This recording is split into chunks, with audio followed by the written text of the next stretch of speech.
to The Dan Show.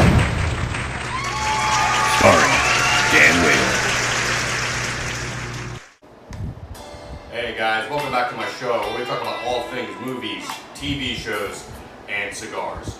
And today, I want to talk about one of the greatest trilogies of all time, my personal opinion. We're going to be talking about the one and only Lord of the Rings, The Fellowship of the Ring. So I know there's 3 movies to this trilogy. I haven't even seen the Hobbit movies. I might actually review those. But I love the Lord of the Rings series. It is so freaking good. I've been looking forward to this video for a very long time. I'm going to do each individual movie. I'm going to go in order, of course. So I'm going to start with The Fellowship of the Ring. So whatever. We're going to jump right on into this. So, okay.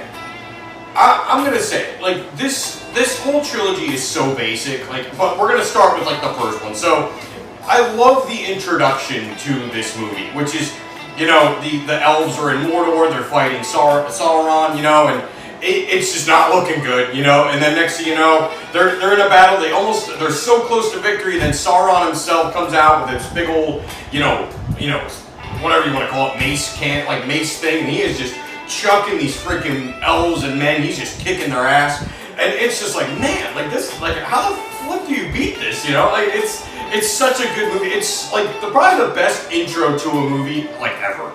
Personal opinion, whatever, then you kind of find out that the Isildur, who is the heir to Aragorn, which we'll get into him later, but he ends up cutting off Sauron's finger, and then it's all about this ring. It is all about this ring, and what it is so they have 9 rings that they give to men, they have 7 that they give to dwarves, and then they have, I want to say 5 or maybe that they give to the elves.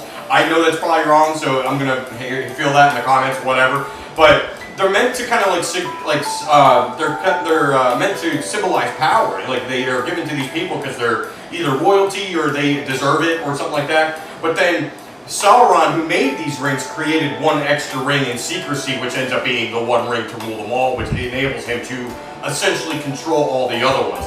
Throughout, with the men, it was so easy to control them. With the dwarves, semi the same. The elves, they were too smart, so clearly the elves kind of still were able to combat it and fight back, which is kind of awesome. But the movie starts off incredible, and pretty much the whole point of the trilogy, I guess, would be that they need to get this ring back to where it came from or where it was created, which was called Mount Doom, which is this big volcano in Mordor. Which, like I said, it is so basic. It is so kind of just all right, that's literally the plot. But what goes on in between each movie is ridiculous. You know what I mean? Frodo. He is I'm not going to say he's the main character, but he's the main hobbit that actually has the ring in his hand and everything like that. And I actually truly don't think he understands entirely what his fellowship or his friends did for him to achieve the goal of him getting the ring to Mordor. And the Fellowship of the Ring is what we're going to be talking about today. This is kind of where it all started. This is, like I said, I think this is probably my second favorite movie in the series. I think the second one, which is called The Two Towers, that one might be my favorite. That'll be in the next video. We'll talk about that one. But this one definitely, I think, is my second favorite. I don't know. I like war scenes in movies. I think this is great. This one really kind of doesn't have one, but it does have a lot of fighting. So we're going to start right on into it. The main character of this movie, I would say, is probably Frodo, who is the main hobbit, which you're introduced to him literally immediately after the intro to the movie is set. And then you meet Gandalf, who is a wizard. And Gandalf's kind of the family friend to Bilbo Baggins, which is Frodo's uncle. And only to find out that Bilbo this entire time had the actual Ring of Power. And apparently the ring is able to give you an extended life, which is kind of how the hell is that possible? But it's a mythical, magical fantasy world, so you can kind of make it whatever you want, whatever. But pretty much saying that this ring is an absolute problem. This ring is actually terrible. This thing actually needs to be destroyed. So after Gandalf finds out that Bilbo has the 1 ring to rule them all, Bilbo kind of says, hey, you need to leave this behind for Frodo. And then apparently Gandalf kind of takes off to the city of the White City, which is Minas Tirith, to find out information on this ring, to find out that holy crap, he actually does have this one ring to rule them all, and it needs to be destroyed. So they take it to Rivendell, or Gandalf kind of has Frodo cast off into, he sends him off into this, he tries to get him to the city, and they're going to meet at this like tavern, and Gandalf doesn't show up because apparently Gandalf kind of gets his ass kicked by his friend Saruman, who it just didn't allow to happen. So this ring, like I said, it's all about this one ring. This ring is a huge problem, and like everyone who sees it wants it, and literally the whole thing is like 50-50. Like you're either for the good or you're for the bad, and you just got to make sure that no one who is bad acquires this ring, because they're just going to give it right back to the master, which is Sauron, and when he gets the ring, it's all downhill from there. I'm going to just kind of skip ahead a little bit. Like, I don't want this video to be like infinitely long, but I absolutely love Aragorn. I love Legolas. I love Gimli. I love their little banters. I think they're fantastic. I love the part when they enter into this place that they're called the Mines of Moria, which is just I think one of the eeriest scenes in the entire trilogy. Like, it's just like, it's pretty much where all the dwarves are and everything like that, and then next thing you know, these goblins or little orcs are, like, I always thought they were goblins, but apparently they're like little orcs. They apparently slaughtered all the dwarves in there, and Gimli, who just kind of knew about the mines and all that, was kind of devastated. But throughout that whole Mines of Moria scene, it's just like, it's just eerie to watch. It's just kind of creepy. But all in all, and then I love the Balrog, which is the giant fire creature that you end up seeing in the movie. And like I said, the Mines of Moria, I think, are an incredible scene because, I'm not going to spill too much, but you already kind of know. If you've seen it, you've seen it. You know who kind of disappears until the second one, and then he comes back in the second one more powerful. If you know what I'm talking about, write in the comments. But I love the Lord of the Rings. Like, even when they leave Rivendell to go to the Mines of Moria turned into a huge issue. Like, it was kind of pointless to even go through them. But they did kind of slip through the mountain as they were supposed to. But my God, then they kind of go to the woods, and they meet up with a bunch of elves that end up actually truly helping them quite a lot.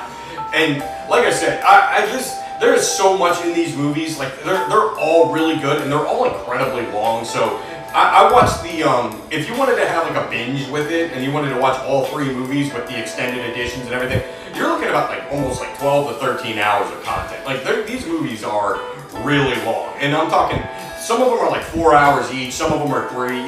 It's a really long trilogy. But all in all, like the action, there's just the simplicity of it, all the fighting choreography, everything like that. These movies are awesome, and I love the Fellowship of the Ring. The Fellowship of the Ring is definitely the one that started off. I remember being a kid watching this. I'm talking like a little kid. I was like 8, maybe 7, watching this, and I fell in love immediately. I wanted the figures, I wanted the toys, everything, The Lord of the Rings trilogy, and honestly, I'm going to say this too, the fact is that the trilogy kind of, like the Lord of the Rings trilogy especially, I think ended in like 2003 with The Return of the King, and it's still just one of the greatest movie franchises I've ever watched. It's up there with, my opinion, like Star Wars, maybe even Star Trek. It's up there with them as well. Which in the future, I will be talking about Star Wars and maybe even Star Trek. I'm not the biggest Star Trek fan. I'm going to get heat for that in the comments. Whatever. But all in all, like, I love Star Wars. I love, that kind of trilogy kind of going on. And like I said, they're all successful. But Lord of the Rings is one of my favorites. I absolutely love it. And it's one of those movies, like, I don't get bored of it. Like, I can watch it, like, once a week and be cool with that, whatever. But if you haven't seen it, I would highly recommend going and starting with the Fellowship of the Ring.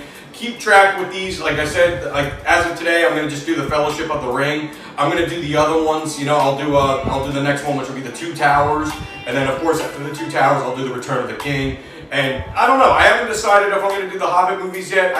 I've seen the first one, which is kind of like, I know that's like the shortest book, but they made, I think, like 3 movies out of that. And I saw the first of the 3, and I'm going to be honest, like, I didn't care for it simply because of the non-practical effects. And like the Lord of the Rings movies, you kind of get like the Uruk-hai and the orcs, they're all makeup and paint, and it just looks awesome. Like, it's like, damn, they really tried. They really tried to make this look good, and they passed the test. They nailed it. I don't know. Like I said, I love the movies. They're all fantastic. The Fellowship of the Ring, so pretty much up until the Return of the King, a lot of them are cliffhangers. Like the Fellowship of the Ring, like Frodo kind of separates from the Fellowship, and it kind of just ends there. And then Gimli, Aragorn, and Legolas kind of become like the three musketeers. Like they are literally like the top. They are like the three badasses of the whole trilogy. And Aragorn is probably, in my opinion, the most like, he starts off as, I don't want to say a nobody, but he's a badass in the beginning. And I think his character development throughout the entire trilogy is my favorite because he kind of is just afraid of his past or who he's supposed to be, and later on he just kind of accepts it. We'll talk more about that in the other videos, but like I said, I love the Lord of the Rings trilogy. I wanted to start off with the Fellowship of the Ring, and I really wanted to do this for a while, especially the Lord of the Rings trilogy. I wanted to talk about this for a minute, and I'm finally glad I get to have the chance to do so. Write in the comment section what you guys think of the Lord of the Rings trilogy. Let me know what you thought of this video. Let me know, you know what, I actually kind of want to know what you people want me to talk about. Like, give me an idea. Give me some videos that you guys want to watch, you know, or want me to rant about. Like, write in the comments. I will gladly look into it, or if I already know about it, that just makes life even easier. Like and subscribe to my channel, guys. I appreciate every one of you watching. Stay tuned for more videos, of course, and always, and remember, YouTube, to always have a fantastic day. Welcome to the Dan Show. Starring Dan Whalen. Hey guys, welcome back to my show where we talk about all things movies, TV shows, and cigars. And today we're going to be in a continuation of the one I did 2 weeks ago. Sorry I didn't make a video last week. Last week was kind of a nightmare. Last week was busy as hell, and I apologize, but I'm getting right back on the bandwagon. But this video is going to be a continuation of The Lord of the Rings and The Two Towers. Before we get started, if you could please like and subscribe to my YouTube channel, definitely helps me out. Stay tuned for more videos. So clearly this is the second movie of the Lord of the Rings trilogy. We already did the Fellowship of the Ring. Now we're going to be doing the Two Towers, which means next week I'll be doing the Return of the King, which is probably my second favorite of the franchise. This one, The Two Towers, is definitely my favorite, and here's why. So it is an immediate continuation of the first movie. So if you've seen the first movie, it ends with Frodo and Sam going their own direction. Aragorn, Legolas, and Gimli, they end up going after the Uruk-hai who took Pippin and Merry. And that's exactly where it starts off. Like literally, they're running around, they're trying to catch up to the Uruk-hai, and they're running through the land of Rohan, which is like, oh my god, the entire scenery of Rohan is just like, give me a chair and a cigar, plop me in any spot, and just leave me there. Honestly, it's beautiful. Rohan is fantastic. I love it. It's beautiful. I actually really like the Riders of Rohan, and they mainly focus on Riders of Rohan in this movie. I would say the third movie they focus more on Minas Tirith, which is the kind of where Aragorn, I mean, spoiler alert, is where he becomes the king, essentially.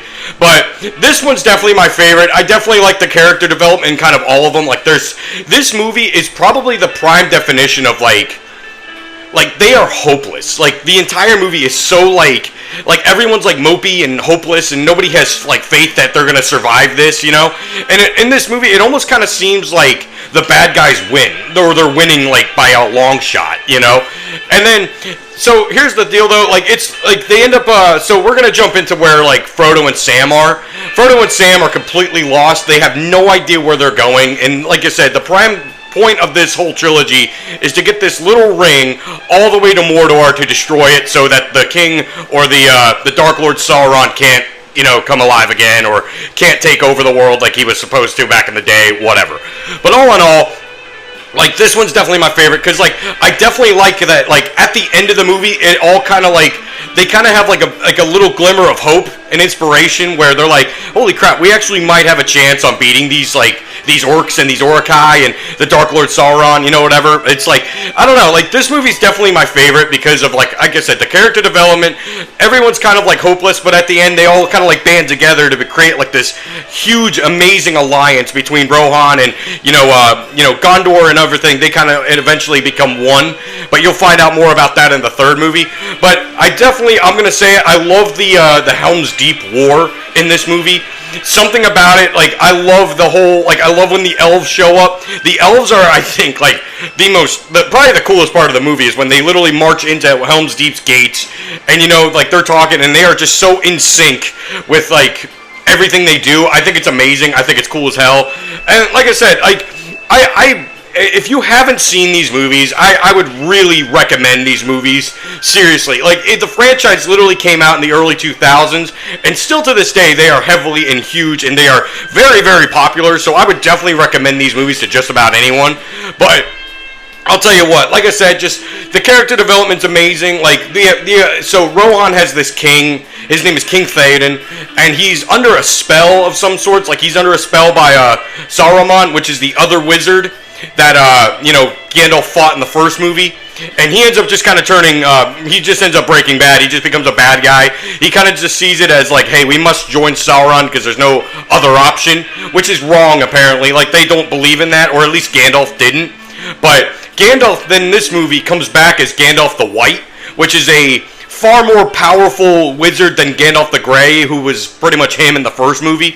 Now, if you know the lore of the Lord of the Rings, like you kind of understand that Gandalf actually comes back as Saruman, who is meant to be like Saruman's meant to be the one that kind of saves the world. Saruman goes kind of like again, he goes Breaking Bad, he just turns bad.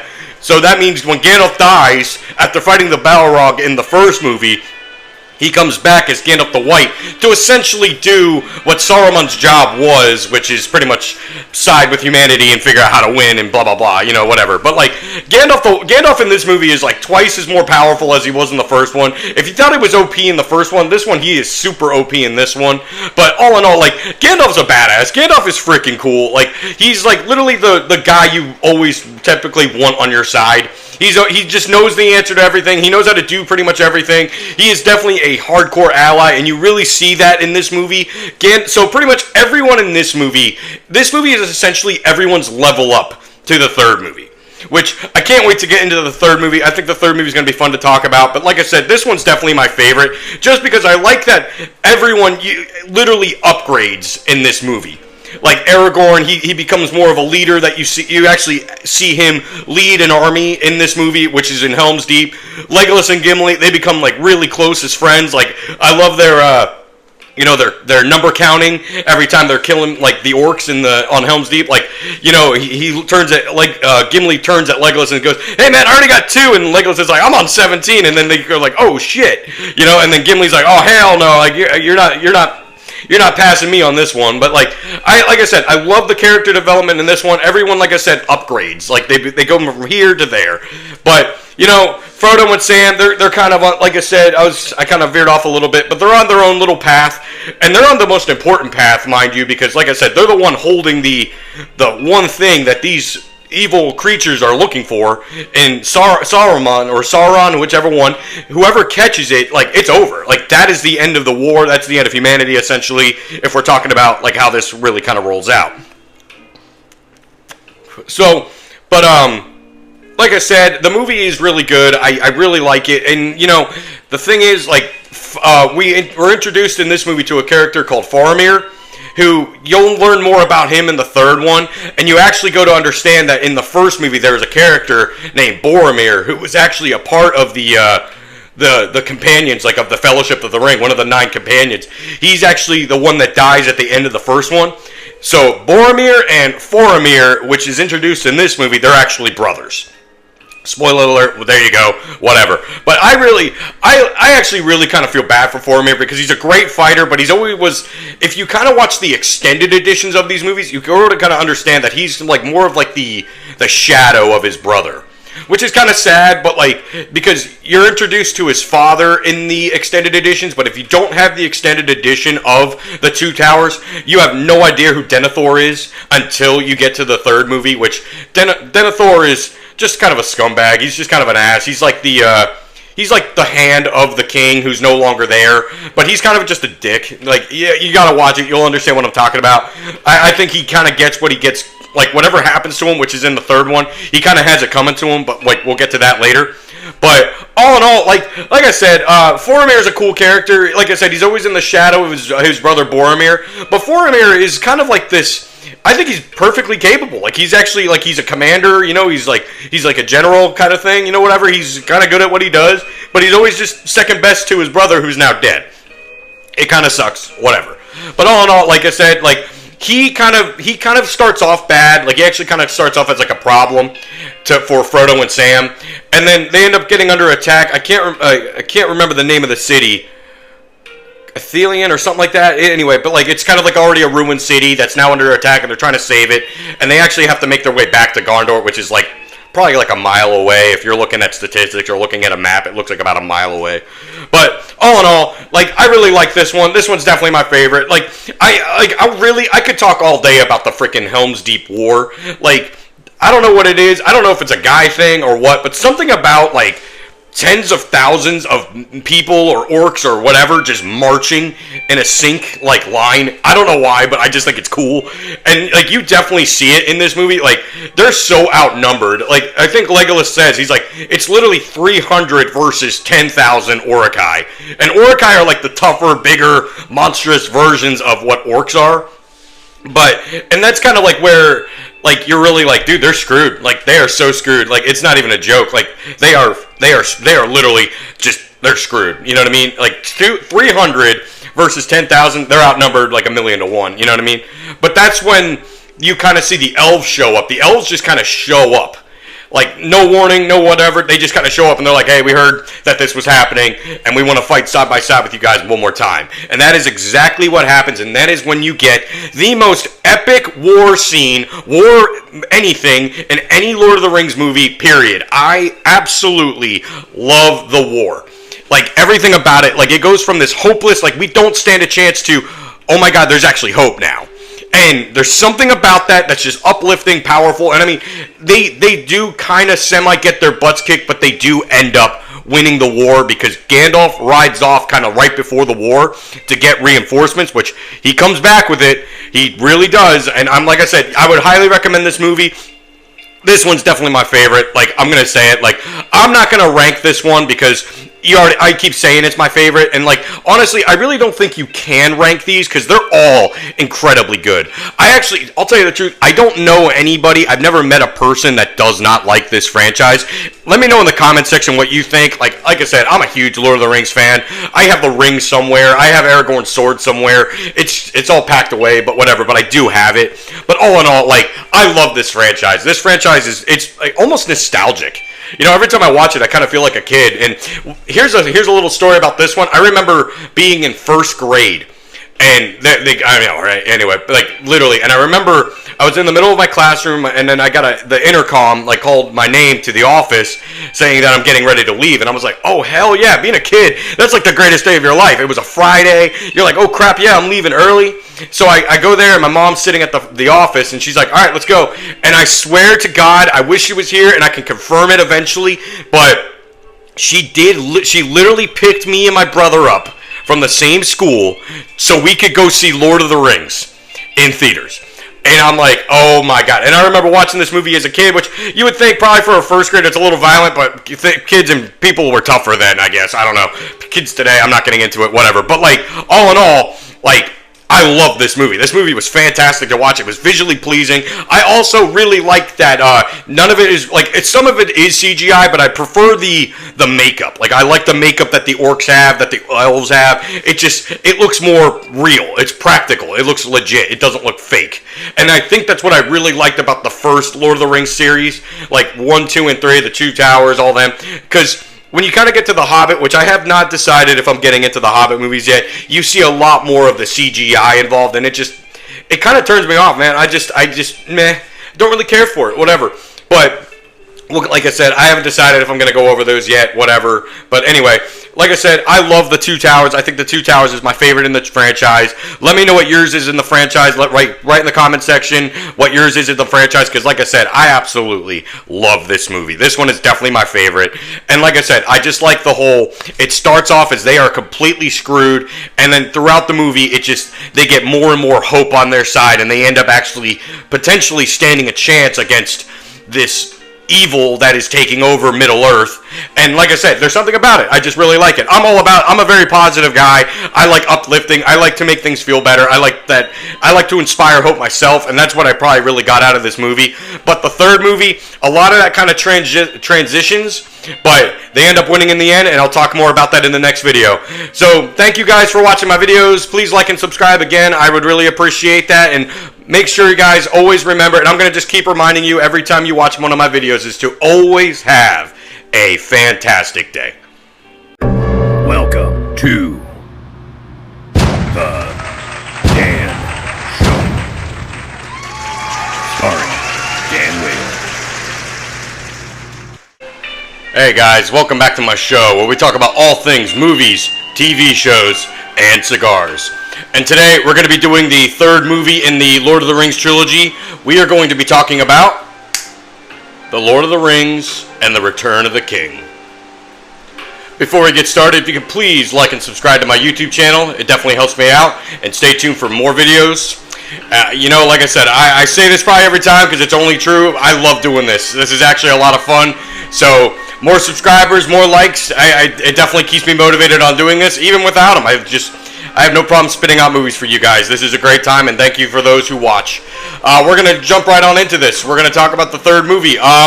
So we already kind of went through the Fellowship of the Ring, and then we already talked about the Two Towers. Now we're going to be talking about the Return of the King.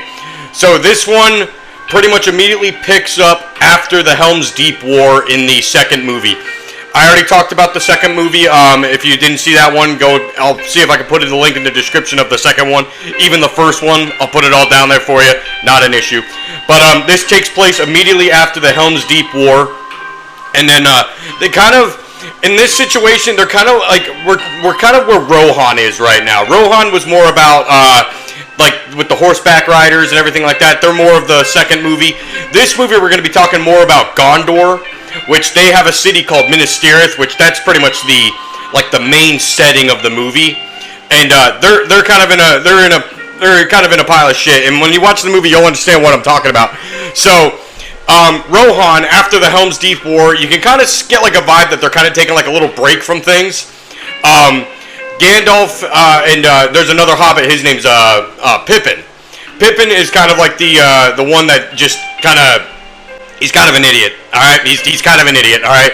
He's the one that, if any character is going to screw up, it's going to be Pippin. Which in this movie, it's not shown in the the normal version, but if you watch the extended version of this, Saruman dies. Saruman's at the top of his tower. At the end of the second movie, the Aints, which are like the moving trees, the trees that could talk and whisper to each other, all that, they end up attacking Isengard, which is where Saruman is, held at. That's where he built the army to attack Helm's Deep. And the Aints are kind of like pissed off that they cut some trees down, and they're just like, screw it, we're going to war, and they destroy Isengard, no problem. But in the beginning of the third movie, in the extended edition, which I recommend the extended edition, I'm going to say it. If you want more bang for your buck, watch the extended edition of these movies. They're awesome. But Saruman's at the top of the tower. Legolas kind of shoots him with an arrow. I'm pretty sure that's what happens if I remember correctly. And then if you've seen the second one, there's a character called Wormtongue or something like that who ends up stabbing Saruman in the back first. And then I guess Legolas shoots him in an arrow, and then he falls down the tower. So this is all going to add up. So when you get to that point, it's almost like a crystal ball, and then that's how he communicates with Sauron, which is the Great Eye in Mordor. And Pippin, being Pippin, ends up grabbing it and looking at it, like picks it up from the water and stares at it, and then ends up being like almost hypnotized, like the ring does to everyone else. So that becomes kind of an issue. So if you watch the movie, there's a scene where Pippin kind of wakes up in the middle of the night and he takes the ball and ends up like staring into it too long, and Gandalf kind of saves him.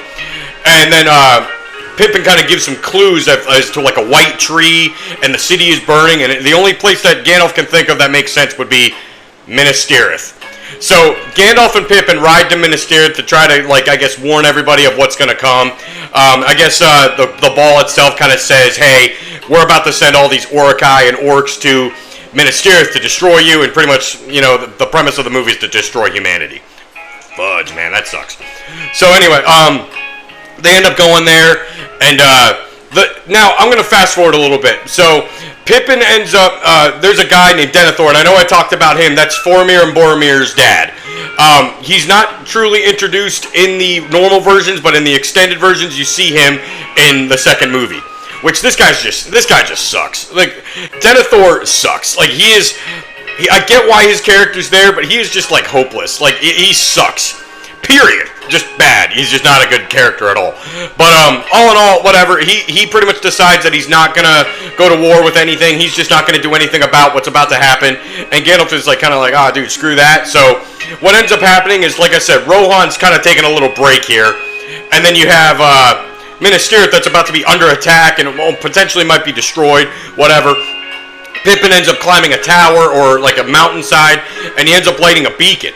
Which these beacons are spread out for miles. Like, I mean, they're going crazy. Like, they just keep whatever. And then when Rohan sees the beacon is lit, they're just like, all right, I guess we're going to war. All right, cool. So, I think, honestly, if I had to pick a team, I would pick Rohan. I think their scenery's better, and I just think their all-out way of living is better, whatever. I also like horses. I think horses are pretty cool, and I would love to ride one all the time. That'd be fantastic. But anyway, it's a little off track, but whatever. But, like, okay, so pretty much once Rohan gets the beacon and they see that, oh my god, Minas Tirith needs reinforcements eventually, Rohan kind of goes crazy. They end up just like, alright, we need to scout out, we need to find people. And that, I think, is the funnest part of the movie. So I'm going to say this, the extended edition of this movie is like 4 hours long. So this video might be a little bit longer, and I'm trying to make sure I don't cut out any details. I watched some of the other ones, and I'm like, dang, I did kind of leave out a little bit, but I'm trying to be thorough, but I also want to make this kind of just manageable to watch. I don't want like a 30-minute video on The Lord of the Rings. But all in all, like, the movie is awesome. So Rohan ends up, scouting people out. They end up finding reinforcements who eventually ride out to Gondor to help stop this war. So we're going to jump ahead a little bit. We're going to pretty much skip the entire battle of the hidden city, or the broken city that's kind of like right like a mile away from Gondor. It's called like Athelion or something like that.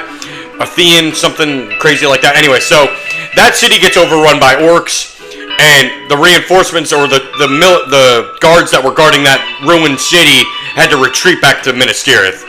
So then Mordor ends up, launching this huge like beam of like in the air, which pretty much signals like, oh hey, we're coming, we're on our way.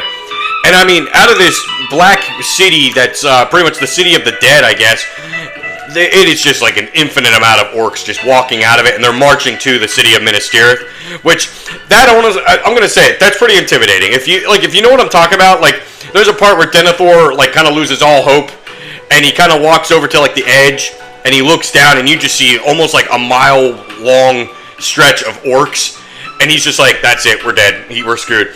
And that's essentially when the war starts, especially when Gandalf kind of kicks his ass to say, shut up, wait, get ready for battle.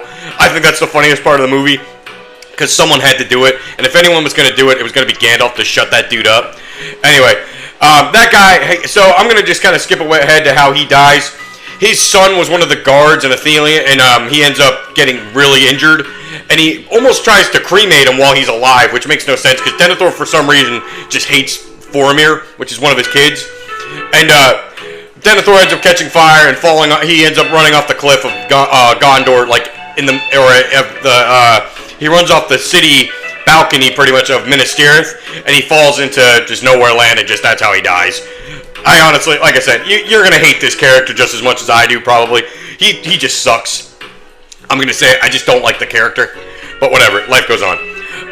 Anyway, so the war between Minas Tirith and the orcs is pretty damn intense. Like, it's almost like, pretty much the one thing I will give Lord of the Rings credit for is they really make you feel hopeless for the humans. Like, the men and the women and it's almost like there's no way they can beat these, like, the orcs, you know what I mean? It's like 1,000,000 to 1, it seems, And, so we're gonna go to where Rohan is. Rohan is gathering troops and shit to get to be able to ride to Minas Tirith to help fight in this war. And Aragorn, Legolas, and Gimli, the three musketeers. So there's an elf, and I'm trying to remember his name. God, I literally just watched these movies. I mean, God, I need whatever. But the Arwen, her dad, I'm trying to remember his name. It'll come to me eventually. But he ends up showing up to where Rohan is camping out and gives Aragorn the sword of the king. and he realizes, stop being a ranger, I need you to be the king here. And Aragorn goes, alright, fine. So, the advice that the elf gives to Aragorn is, you need to go into the mountains, and the only people that, and like, they're these creepy ghost people, and they're kind of assholes, but the only person they will listen to is the king, which is Aragorn, but he just hasn't accepted it yet. But with the sword, it'll help them realize, oh shit, this guy's legit. So, that's honestly, I think actually that's my favorite part of the movie, is when Aragorn finds the ghosts, and they have no idea who he is yet, until, I guess, one of the ghosts, like, swings at him with a sword, and somehow with this sword, Aragorn was able to block the blade, even though it's like a translucent blade, he was still able to block it, which is pretty freaking cool. And that's when the ghosts realize, oh crap, this dude is the king. Oh man, you know, and like they're like, and Aragorn, he's literally like, please fight for us, and he'll literally return their souls to heaven or something like that. He'll release them into peace. And that is, like I said, I think if you've seen it, I think that's the coolest part of the movie. I think that part of the movie is pretty freaking cool. Because, like, they're like, oh shit, the bloodline isn't gone, you know, whatever. And then, if it wasn't for these ghosts that Aragorn and Legolas and Gimli were able to pick up, they probably would have lost this war. Which might not necessarily be true, but I think if I'm really kind of looking at statistics, the ghosts were kind of like the final blow. They were the one that finished the fight. But another good part of the movie, this movie is just visually pleasing. Now, like I said, Rohan's gathering troops to go to Minas Tirith to fight the war against the orcs and help them out as reinforcements. But in this movie, when Rohan kind of rides to Minas Tirith, there's a part where they all kind of line up.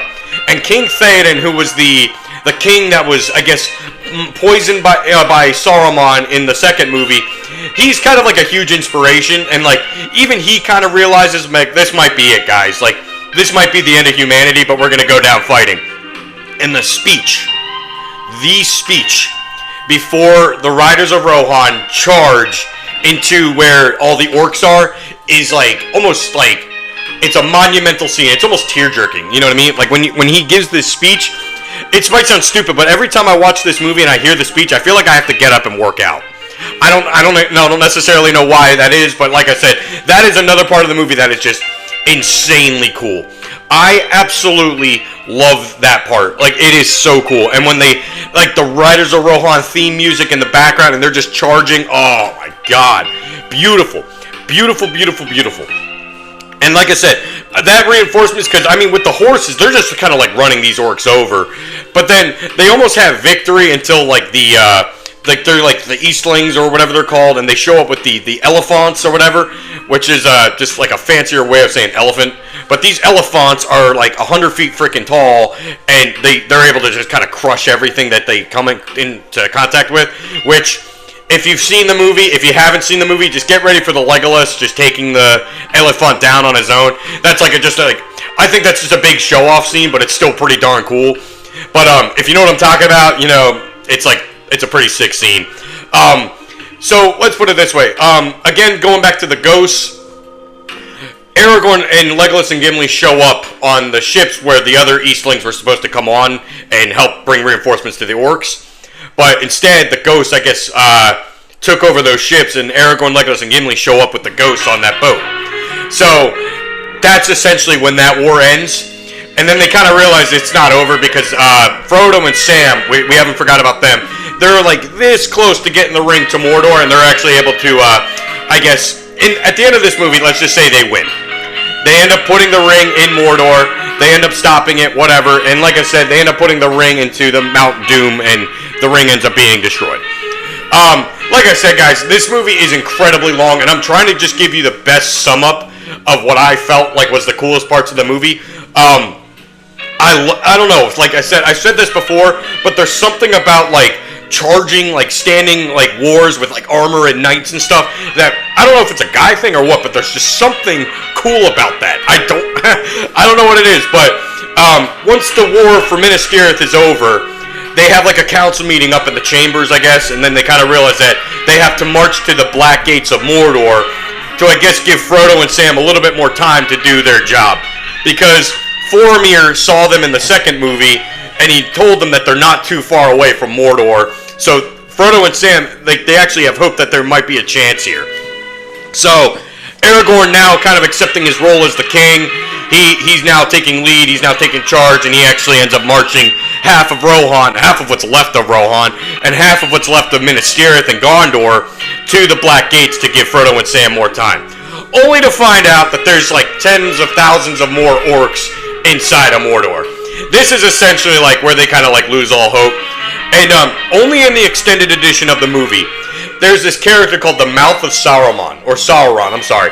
And he comes out and pretty much tells all of the humans that Frodo and Sam are dead, which isn't true.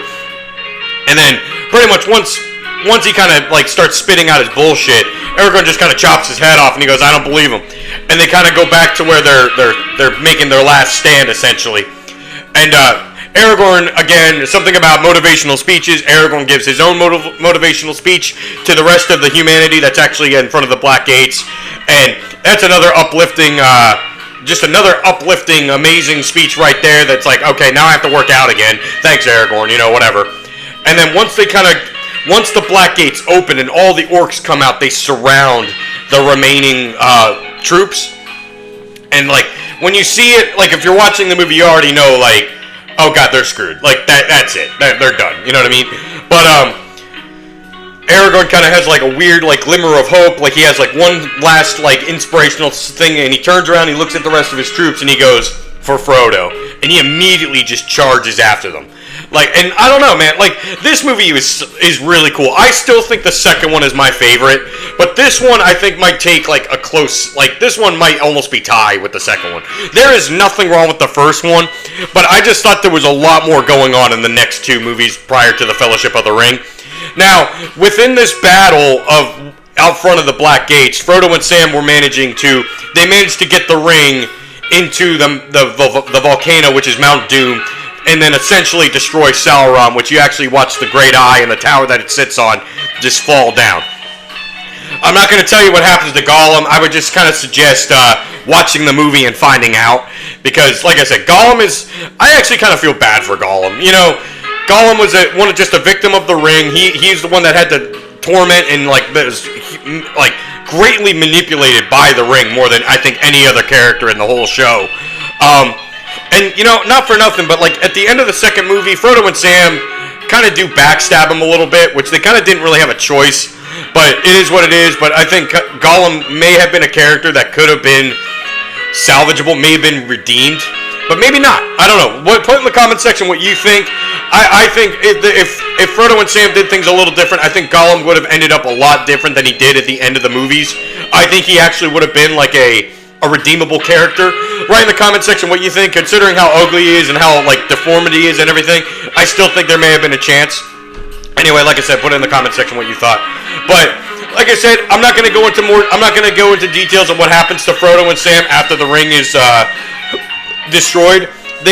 So pretty much they were able to make their way back to the Shire, and they were able to live a little bit longer of a life. And then I'm not going to tell you what happens to Frodo. I really want you guys to watch these movies. There was definitely a lot of spoilers in this one, but I definitely didn't, like, mention literally everything. There's a scene, like, in the movie with, like, a giant spider. If that turns you off, I completely understand, but like I said, the movie is really good. I'm not the biggest fan of spiders either, but in this movie there is, like, it's big. It's a big freaking spider. And like I said, just watch the movie. It really is good. This is definitely, like, I'm talking the most summed up version of the movie, and I think all I did in this video was talk about the war scenes in this movie. There is a lot more to the story that I did leave out, but like I said, this would almost be an hour-long video if I were to talk every, like, little detail. And even the other ones I think would be just as long, because there's just a lot of details into these movies. And like I said, I just pretty much for the videos, I just want to put all the good scenes that I thought were great. It's my review, and like I said, I would love to hear in the comments what you guys thought of the Lord of the Rings. I love the whole trilogy is a 12 out of 10. Like, it's one of those, like, I could probably watch the whole trilogy once a week, and that's cool. Like, it doesn't get old. These movies, like, stopped, or the Lord of the Rings trilogy stopped in 2003. And I mean, it still has, like, just a fantastic fan base. Like, even to this day, I still love the movies. And I'll tell you this, and like, I know I had a story about the movie The Two Towers, how I told you that my mom picked me up from school, me and my brother, and I think my sister was there too, and we ended up going to see the movie. Like, we literally skipped half a school day to go see this movie. But when The Lord of the Rings, The Return of the King came out, we went to the midnight release of it, and holy crap, I was a lot younger then, and it was weird. Like, I had more energy then too, but for some reason, it's like, without the extended edition, the movie is still like 4 hours long, you know? So, midnight release, didn't get home till almost 5 in the morning, because at the time, we went to Universal Studios at City Walk to see it there, which was still like a 40-minute drive from where I used to live, and just a long night. But God, what an interesting movie. I ended up staying up for all of it, and I was still a kid at the time, but it was like a weekend, so I guess I was able to get away with it, which is nice. But God, what a great movie. The movies were so cool, and like I said, I definitely, I'm going to say, if you haven't seen them, I'm going to just say go watch them.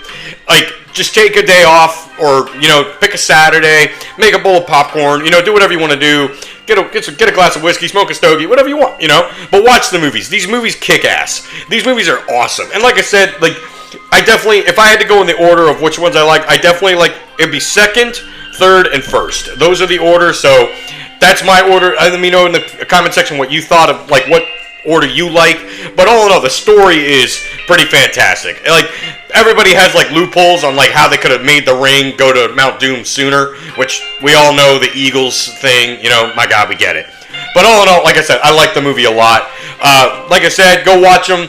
Let me know what you think about them, and stay tuned for more video, guys. Like, this video could have been forever. This video could have been really long, but I just wanted to give it like a brief little description of what I thought of this movie. And this movie is awesome. The whole trilogy is awesome. Go watch it. Let me know what you think. And YouTube, I'm gonna always remind you to always have a fantastic day.